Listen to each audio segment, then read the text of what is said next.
Quelle est la première personne à avoir porté l'anneau de pouvoir? L'une des armes les plus puissantes de l'univers DC. Tout de suite, là?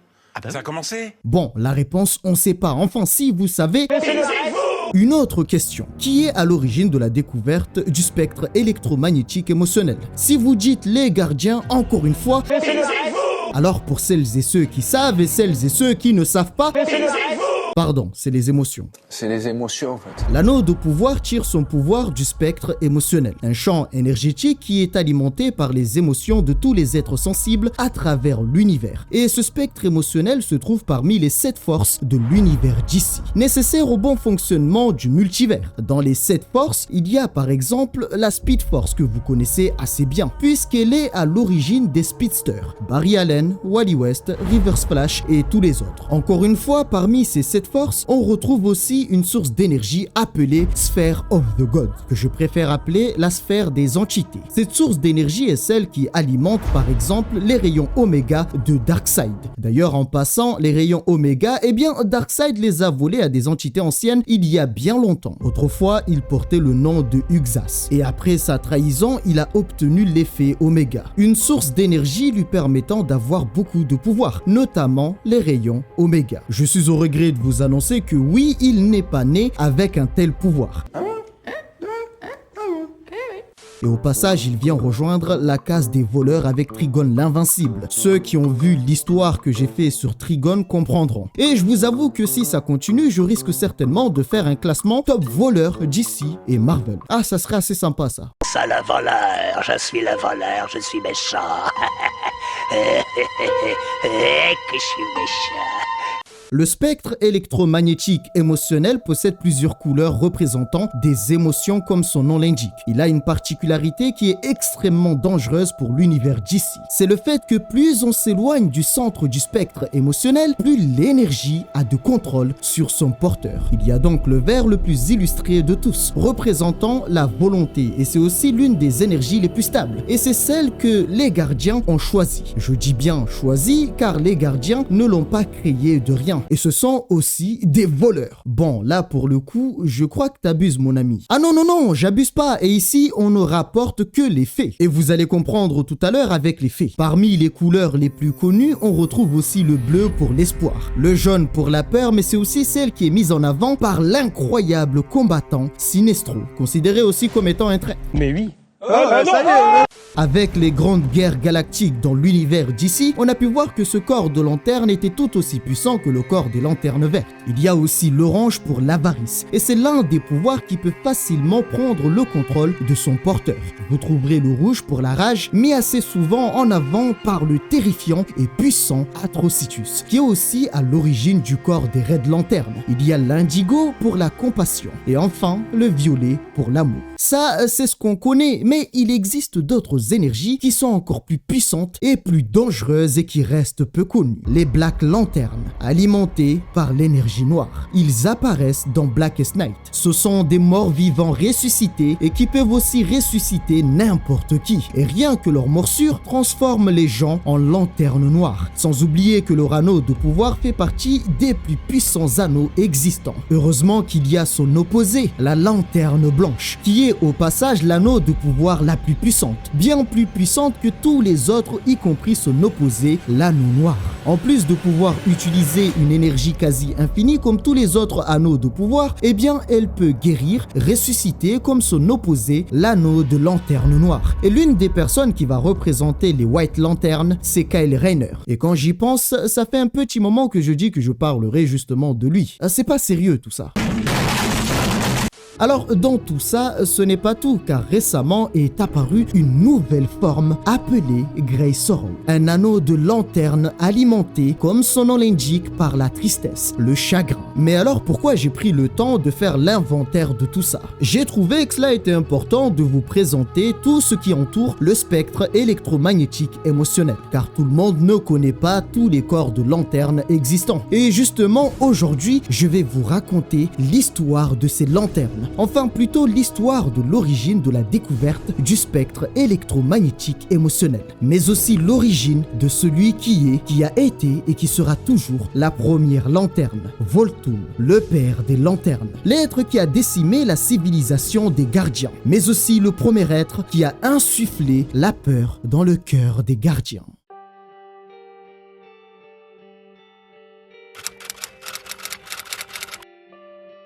Pour commencer, on va voir l'histoire d'un comics appelé La colère de la première lanterne. Il y a de cela 10 milliards d'années sur une planète appelée Oa, des expériences assez folles avaient été mises en place par un scientifique appelé Krona. Son but était de voir au-delà de la création. Et il pensait qu'avec ces expériences, il pourrait créer un univers. Un gardien nommé Ganté trouvait que cela était interdit. Alors petite parenthèse, pour le moment, ce ne sont pas les gardiens. Les événements se passent avant qu'ils ne deviennent les gardiens. Ganté informe à Krona qu'en faisant cela, il pourrait interférer avec le début de tous les temps. Une petite modification, aussi infime soit-elle, pourrait absolument tout changer. Krona se considérait comme étant un simple observateur. Et alors que Ganté et les gardes étaient sur le point d'entrer, une chose incroyable s'est produite. Pensant que cela était une avancée majeure, Krona leur demande de regarder. Sauf que lorsque lui-même observe sa découverte, il voit une main géante. En voyant cela, Ganté le met en garde, en parlant des légendes.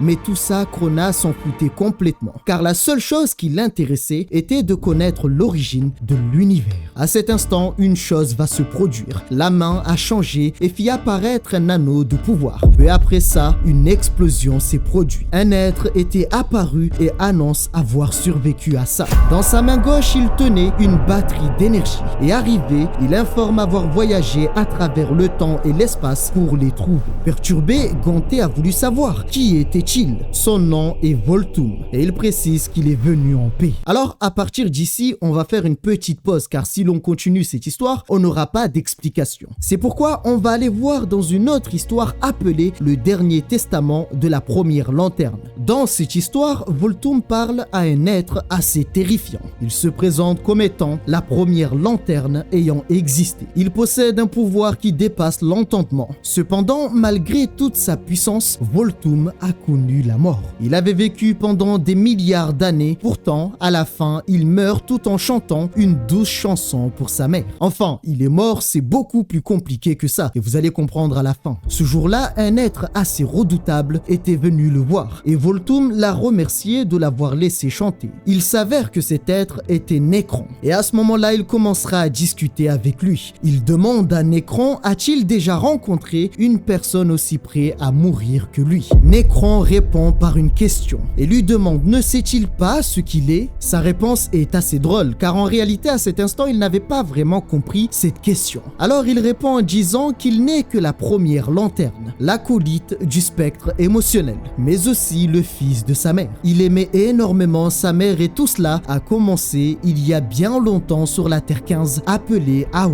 Lui et sa mère étaient des scientifiques et malheureusement leur monde allait connaître sa fin. Sa mère était tout pour lui mais aussi son héros. C'est pourquoi il a suivi ses traces en devenant scientifique comme elle. Grâce à leurs avancées, ils ont découvert le spectre émotionnel et inventé ce qu'ils appellent la lanterne de voyage. Il était au stade expérimental et devait permettre une exploration infinie. Voyant que le pulsar allait détruire leur planète, sa mère a préféré lui donner la lanterne de voyage pour lui sauver la vie et donner une chance à leur monde. Une explosion va se produire, bloquant ainsi sa mère dans les décombres. Sa mère lui avait dit qu'il était leur dernier espoir et ils devaient partir pour trouver un moyen de sauver leur monde. C'était une promesse faite à sa mère. Après qu'il soit parti, la planète a explosé. Désormais seul avec la lanterne de voyage, il a commencé à explorer les mondes sans pouvoir contrôler la lanterne de voyage. Cette chose était complexe mais aussi un miracle. Elle permettait d'aller dans 3 directions et ce n'était pas facile de la maîtriser. Cela a pris des jours, des semaines à voyager à travers des mondes sans pouvoir contrôler la destination. Que ce soit le temps, la période, l'endroit, il était complètement perdu mais la seule chose qu'il savait, c'était que s'il était vivant, alors il y avait de l'espoir.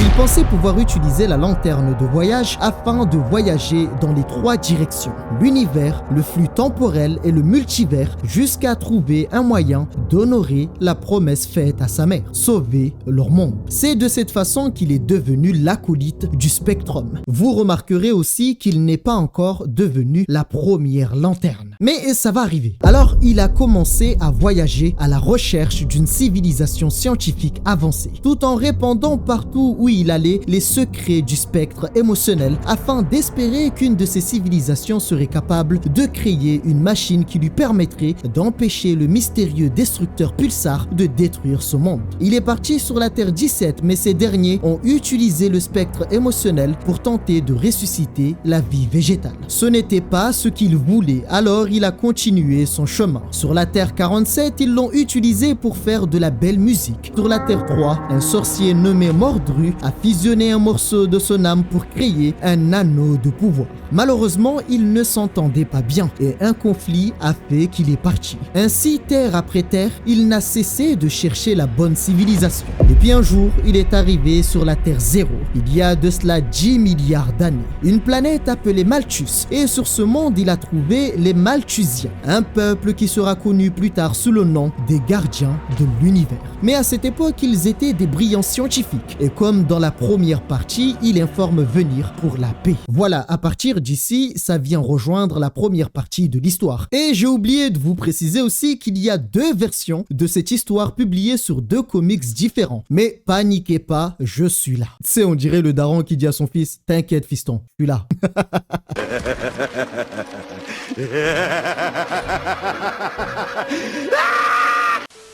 C'est plus, ouais, calme-toi, calme-toi. À partir de là, les expériences vont enchaîner avec les Malthusiens. Volthoom a été impressionné par leur science, leur savoir et leur curiosité. Il considère ce temps passé avec eux comme étant des temps heureux. Mais un jour, les Malthusiens ont pris une décision qui allait tout changer. Les Malthusiens avaient pris la décision de se libérer de leurs propres émotions. Le but était de les enfermer dans une lanterne de leur propre création. Et cette lanterne sera connue plus tard sous le nom du Grand Cœur. Pour Volthoom, c'était les partenaires parfaits. Et avec eux, il avait l'impression d'approcher enfin de son but. Mais Volthoom ignorait qu'il avait tort. Dans leurs expériences, les Malthusiens avaient réussi à se débarrasser de toutes leurs émotions et laisser place à la sagesse, à la logique. Cependant, en faisant cela, ils n'avaient jamais pensé aux conséquences. À la suite de cela, un pouvoir avait été créé.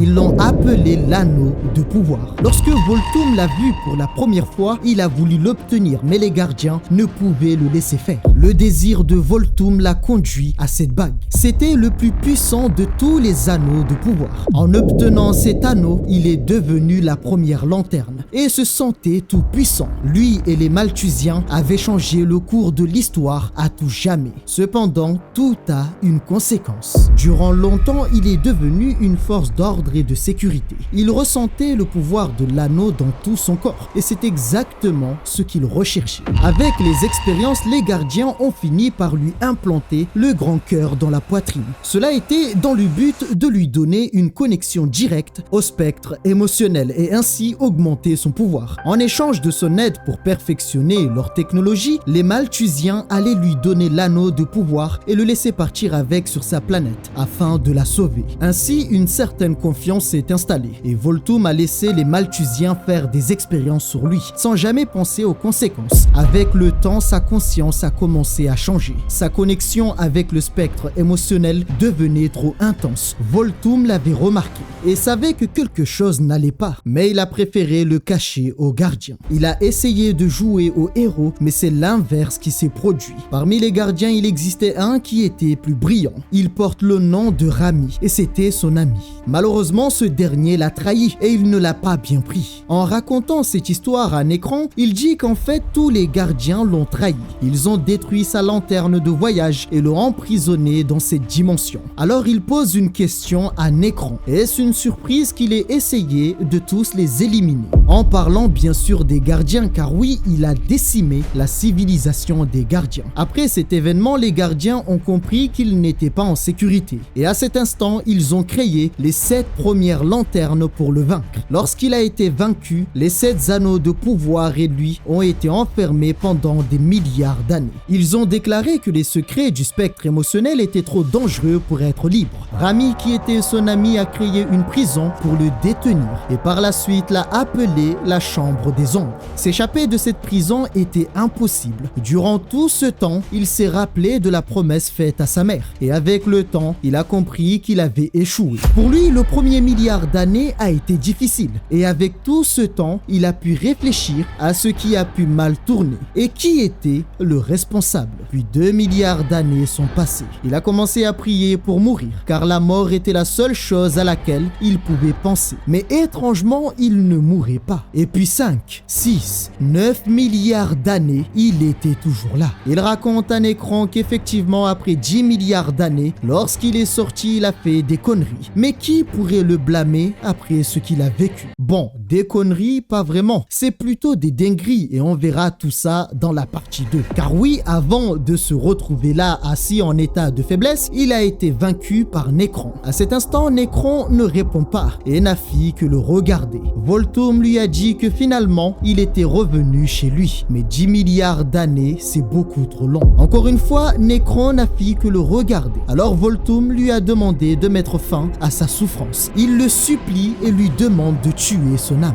Sauf que Nécron refuse de le faire. Alors Volthoom lui demande pourquoi. Il lui pose la même question qu'au début. Est-il ce qu'il est? Il est en dehors de sa portée. C'est la raison pour laquelle il a vécu plus de 10 milliards d'années sans que la mort ne se soit présentée. Car oui, Nécron, appelé aussi le seigneur de la mort, ne pouvait pas tuer Volthoom. Même s'il tente de le tuer, le spectre émotionnel allait le ramener à la vie. Volthoom l'a encore une fois supplié et lui demande de ne pas lui faire ça, car il ne voulait pas vivre. Avant de partir, Nécron lui a dit que son lien avec le spectre émotionnel était trop profond. La seule façon pour lui de mourir, c'est d'éliminer toute lumière dans l'univers. Mais tant qu'il y aura de la lumière, aussi infime soit-elle, alors Volthoom ne mourra jamais. C'est ainsi que son histoire a encore une fois recommencé. Il s'est retrouvé dans l'espace sans savoir cela faisait combien de temps il était en train de flotter. La seule chose qu'il voulait était mourir. Avec le temps, il a commencé à maudire la lumière qui le gardait dans cette prison qui était la vie. Par la suite, il a maudit les gardiens pour l'avoir trahi, pour avoir détruit sa lanterne de voyage et pour l'avoir enchaîné à la lumière. Pour lui, les gardiens lui avaient tout volé, même sa mort.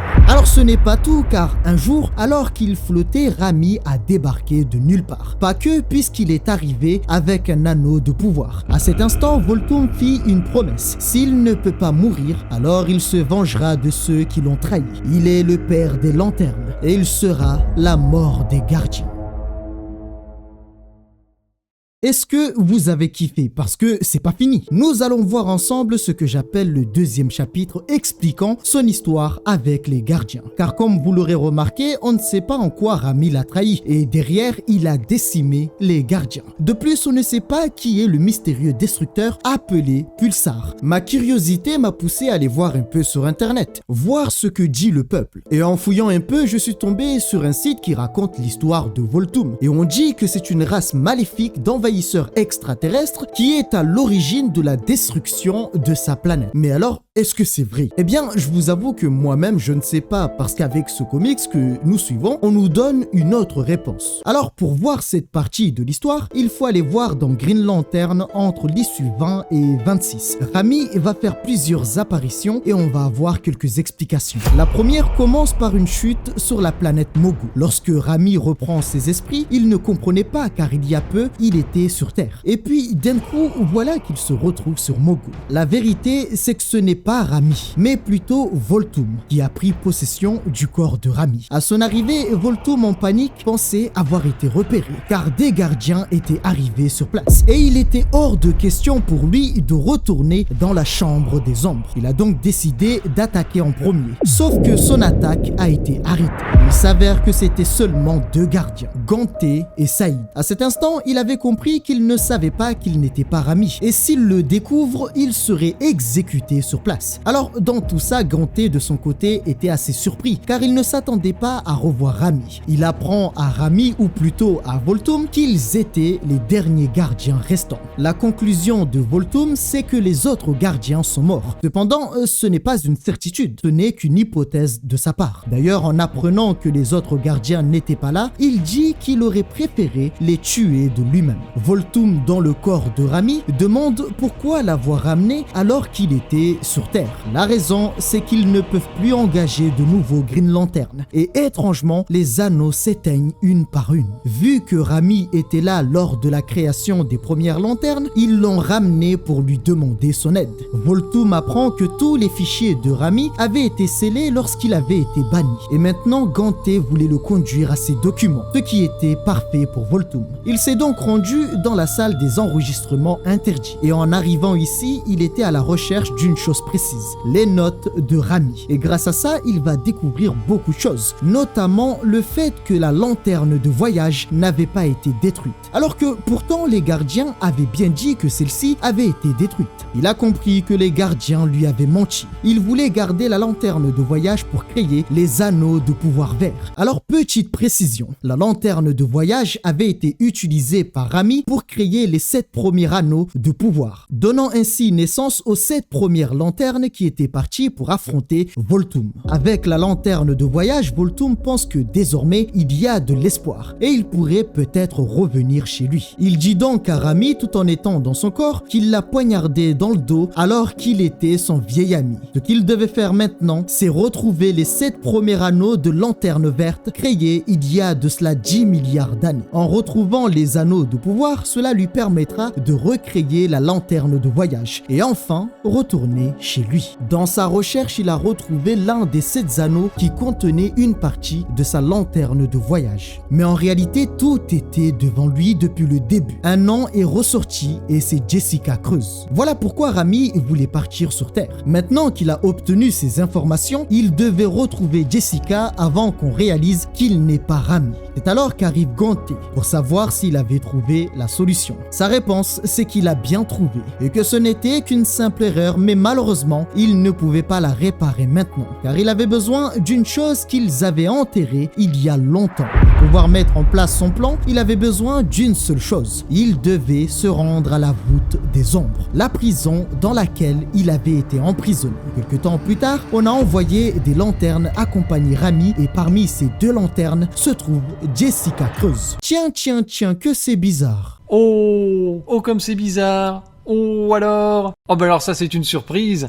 Ils se sont rendus aux confins des limites de l'univers Khun, le secteur spatial 180, à l'endroit où se trouvait la prison de Volthoom. Les lanternes savaient que cet endroit était l'endroit où les gardiens cachaient leurs secrets. Et devant eux se trouvaient 6 corps, mais il en manquait un. Jessica demande à Rami qui sont ces gens. Alors il informe que ce sont leurs ancêtres, les 7 premières lanternes.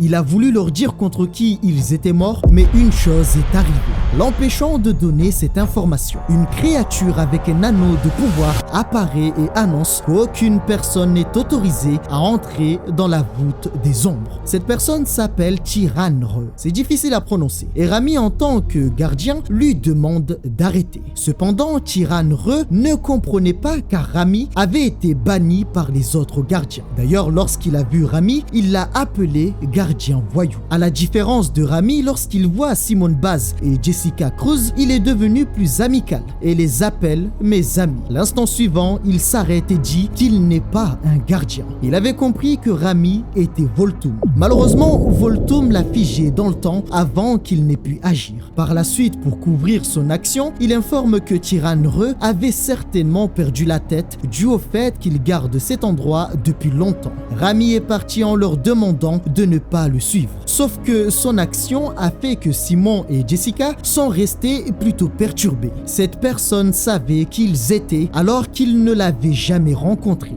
Rami était bizarre, mais le problème c'est qu'il a toujours été bizarre. Du coup, ils ne savent pas comment réagir. Simon, de son côté, remarque que cette personne possédait un anneau de pouvoir. Mais alors, où l'a-t-il obtenu? Père Castor, raconte-nous une histoire.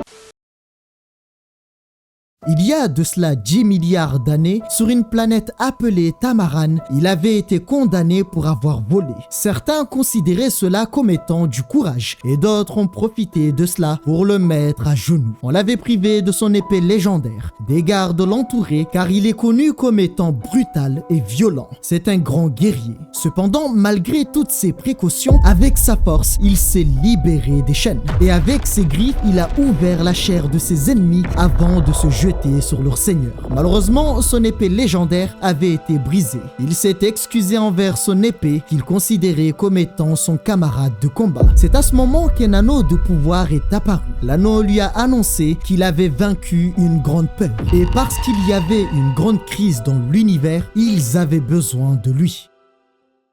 Voilà, ça c'est son histoire. Et rappelez-vous, lorsqu'ils sont arrivés dans cet endroit, parmi les 7 corps de lanterne, il y en manquait un. Tyrannreux est devenu un lanterne il y a de cela 10 milliards d'années. Je me dis à tout moment il était parmi les 7 lanternes. Le problème c'est qu'on nous dit que Jessica possède l'un des anneaux. Alors est-ce que c'est l'anneau de celui dont le corps a disparu parmi les 7? Franchement, je vous avoue que je ne pense pas. Le truc le plus logique pour moi c'est que les autres sont morts et Tyrannreux n'est pas mort. C'est pourquoi il manque un corps. Tyrannreux est un personnage assez intéressant et j'aime beaucoup les personnages sauvages avec une certaine forme d'honneur. Enfin bref, peut-être qu'un jour il aura droit à sa propre vidéo. Volthoom considérait la voûte des ombres comme étant un monument à la trahison des gardiens. Ce que voulait faire Volthoom, c'était rétablir la vérité, raconter à l'univers ce qu'ils lui ont fait. Par la suite, les emprisonner dans la même prison que lui. Il est enfin arrivé devant la porte. Après cela, il a commencé à prononcer des mots dans une langue étrangère. Et l'instant suivant, la porte s'est ouverte. Quelle fut sa surprise de constater qu'elle était toujours là. La première bague à avoir été créée.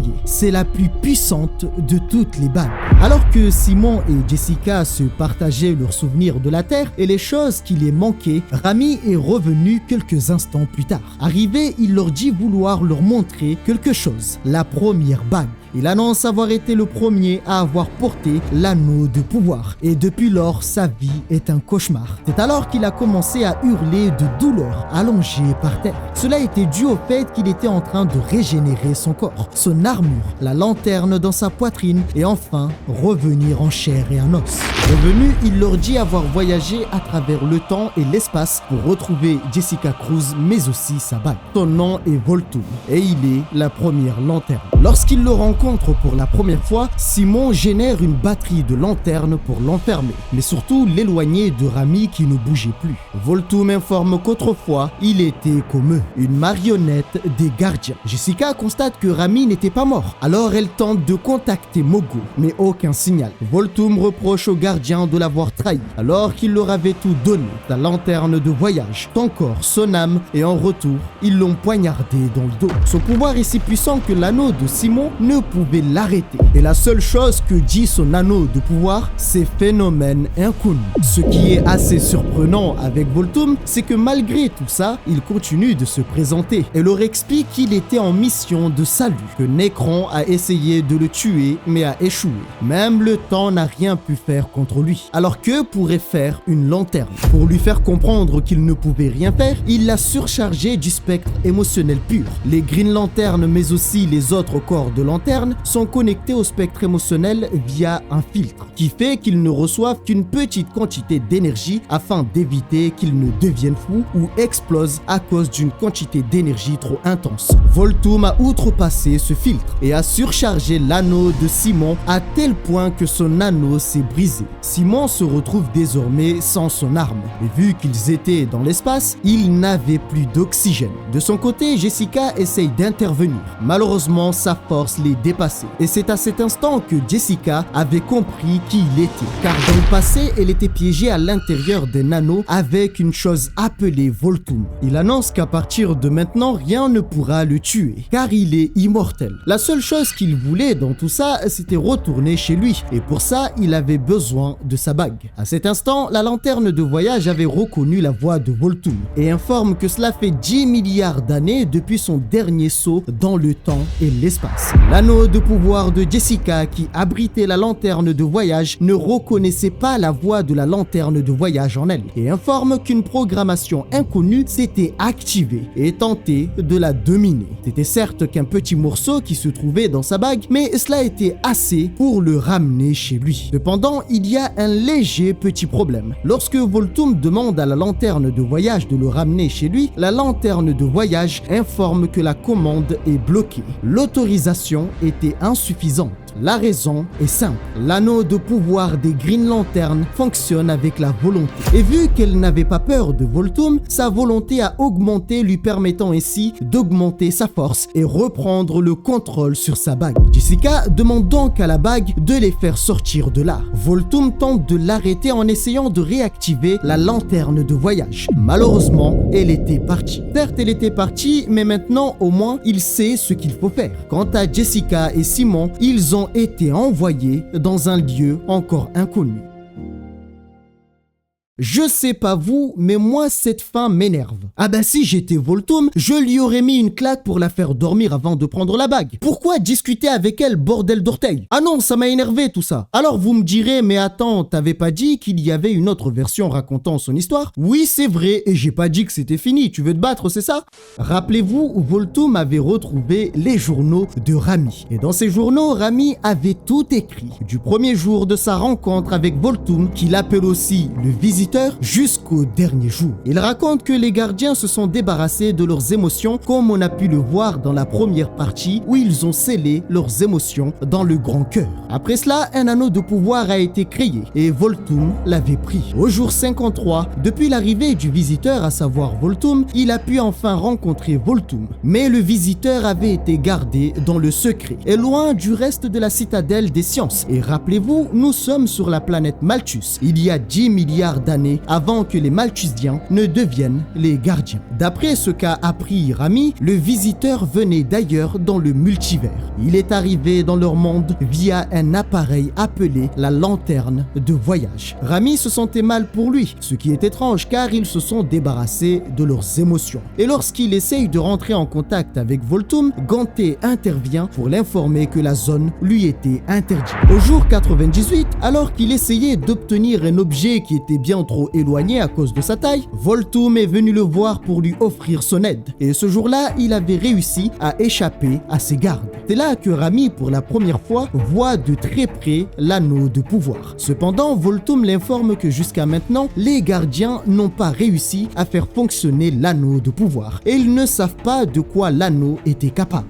Depuis l'arrivée de Volthoom, Rami s'est donné pour objectif de réparer la machine de Krona. Car quand bien même les gens n'aimaient pas ce que faisait Krona, il reconnaît qu'il est l'un des scientifiques les plus brillants de la citadelle. Krona l'avait utilisé pour voir profondément dans le passé afin de voir le début de tout. De son côté, Rami voulait l'utiliser pour voir l'inverse, le futur. Cela leur permettrait de prévenir les catastrophes, voire même tracer le cours de l'histoire. Ce jour-là, Volthoom l'avait informé être un scientifique comme l'avait été sa mère, avant de lui poser une question. Est-ce qu'il était le scientifique le plus brillant? Pour Rami, personne ne pouvait le concurrencer. Cependant, concernant la bague, il ne pouvait rien faire car pour lui, elle ne fonctionnait pas. Sauf que Volthoom avait confirmé l'inverse. Cette bague fonctionnait car c'est le spectre émotionnel qui leur avait donné la bague. Et pour lui, tout ce qui venait du spectre émotionnel était spécial. Alors Rami lui avait dit que ses confrères allaient l'aider pour terminer le travail et lui permettre de faire fonctionner la bague.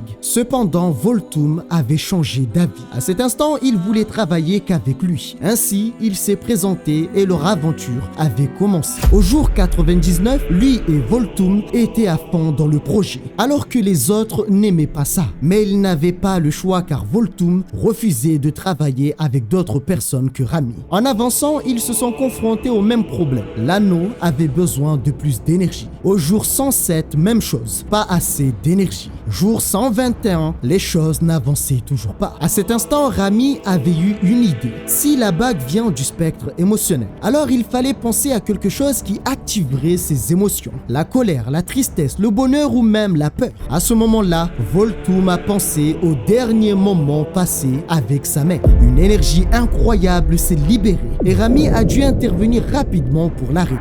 La bague avait pour la première fois fonctionné et ils étaient très heureux pour cela. Suite à ça, heureux, Volthoom a commencé à lui raconter tout ce qui s'est passé lorsqu'il s'est aventuré dans le multivers. Mais Rami n'était pas d'humeur festive. La raison est qu'il avait analysé les données de leurs résultats. Et s'ils continuent dans leurs avancées, Volthoom allait mourir. De son côté, Volthoom ne pouvait l'accepter, surtout avec tous les sacrifices qu'il avait faits. Tout ce qu'il voulait était la bague. Alors Rami lui a demandé, est-ce que cela devait être au détriment de sa vie? Pour Volthoom, Rami ne comprenait pas, car il donnerait sa vie pour cette bague. Suite à ça, Volthoom a pris la décision de lui raconter son histoire. Sa planète a été détruite par une force inconnue. Avant cela, il a utilisé la lanterne de voyage pour se déplacer dans le temps, l'espace et le multivers, les 3 directions. Le but était de développer une arme pour sauver sa planète. Après lui avoir raconté son histoire, ce qu'avait vu Rami, c'était de la peur en lui. Ce jour-là, Volthoom lui avait dit qu'il pouvait changer les choses, être les premiers à libérer le pouvoir des émotions. Bon, dans tout ça, Rami n'avait rien à y gagner. Pour rappel, ils ont abandonné leurs émotions. Mais vu que Volthoom insistait que c'était son ami, alors il a accepté de l'aider dans sa quête. Et il avait une idée en tête.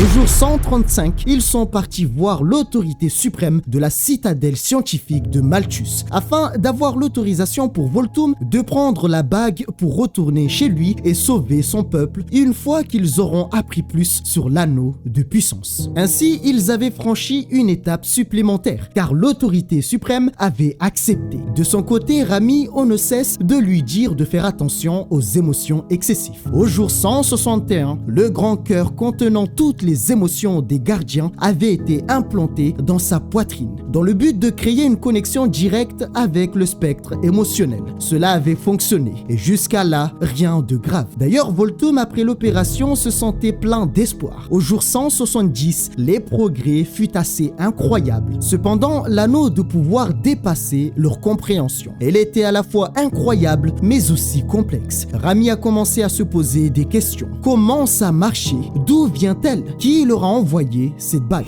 Arrivé au jour 166, Volthoom n'a cessé d'apporter sa contribution au progrès. Et en même temps, il devenait inutile en tant que scientifique. Au jour 206, ils ont remarqué que sa connexion avec le spectre émotionnel devenait trop importante, ce qui a fait que Volthoom devenait instable. Malgré cela, il avait demandé à Rami de continuer. Bien que Rami était inquiet, leur curiosité a pris le dessus. Rami pensait qu'il y avait un moyen de rendre la connexion stable. Et puis un jour, plus précisément au jour 254, il a pris la décision d'utiliser la lanterne de voyage. Cela lui a permis de voir quelque chose qu'il voulait voir. Arrivé au jour 255, Volthoom ne se rendait même pas compte qu'il racontait les mêmes histoires qu'avant. Et Rami avait pris la décision de discuter avec lui sérieusement. Il lui avait demandé s'il n'avait rien remarqué d'étrange depuis qu'il a obtenu l'anneau de pouvoir. Mais Volthoom n'écoutait pas vraiment. Alors Rami lui a annoncé qu'il ne pourra pas ramener la bague sur sa planète d'origine. Ce qui fit éclater de rire Volthoom, qui pensait que Rami se foutait de sa gueule.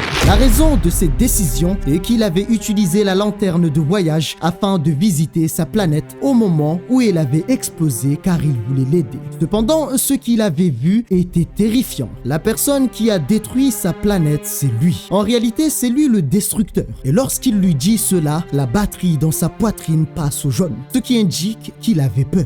Volthoom ne pouvait y croire, car il n'y avait aucune raison pour lui de faire ça. Et là, la batterie passe au bleu pour indiquer l'espoir. Rami insiste et lui dit qu'il avait vu cela de ses propres yeux. La colère et la rage a pris le dessus et il informe qu'il avait tout donné, qu'il avait tout sacrifié et ce n'était pas pour détruire son propre monde. Par la suite, la peur s'est installée et Rami lui avait dit qu'ils avaient la bague, qu'ils pouvaient faire beaucoup de choses avec. À cet instant, Volthoom avait compris qu'il ne voulait pas le laisser partir avec la bague et qu'il voulait la garder pour lui. La batterie dans sa poitrine avait changé de couleur, laissant cette fois-ci place à l'avarice. Malgré les paroles de Rami, Volthoom voulait partir avec l'anneau de pouvoir et sa lanterne de voyage.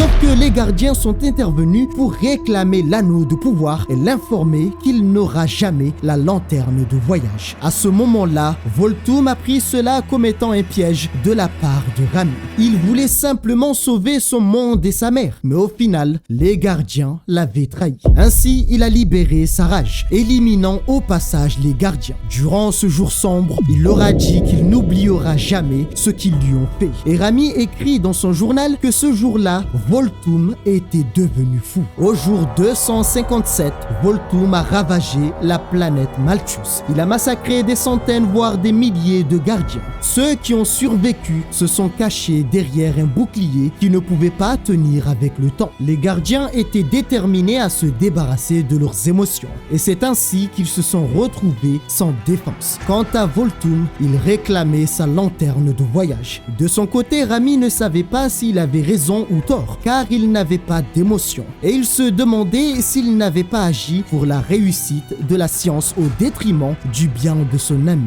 Sachant comment Volthoom avait détruit sa propre planète, il a décidé de détruire la lanterne de voyage. Ainsi, Volthoom ne pourra jamais revenir en arrière et sa planète serait de cette façon sauvée. Cependant, cette action, Volthoom ne pouvait la comprendre. Suite à cela, Rami a récupéré les morceaux de la lanterne de voyage afin de créer de nouvelles armes qui seraient leur dernier espoir. Rami ne savait pas qui avait créé l'anneau de pouvoir. Cependant, ce qu'il savait, c'est que ce pouvoir était dangereux pour l'univers. Il regrettait de s'être débarrassé de ses émotions, car cela a mené à leur perte. Après avoir fabriqué les 7 anneaux de pouvoir concentrés sur l'énergie verte, la partie qui était la plus stable du spectre émotionnel, il les a envoyés dans l'espace afin de trouver des gens qui auraient une grande volonté. Le message est le suivant: nous sommes les gardiens de l'univers. Nous avons arraché les émotions de nos cœurs et les avons rejetées. Maintenant, nous demandons votre aide. L'un des anneaux s'est dirigé sur une planète appelée Alstair, consommée par un feu ardent. Un endroit où personne ne penserait qu'il y aurait de la vie. C'était censé être une planète morte. Sauf qu'un organisme courageux avait vu le jour. C'était le dernier espoir. Et il s'est répandu pendant des années. À tel point que la planète est devenue prospère et regorgée de vie. Tout cela grâce à un organisme qui a refusé d'abandonner face à l'extinction. L'anneau de pouvoir s'est présenté à cet être et lui a dit qu'elle avait la capacité de vaincre une grande peur. Il y avait une grande crise dans l'univers et ils avaient besoin d'elle.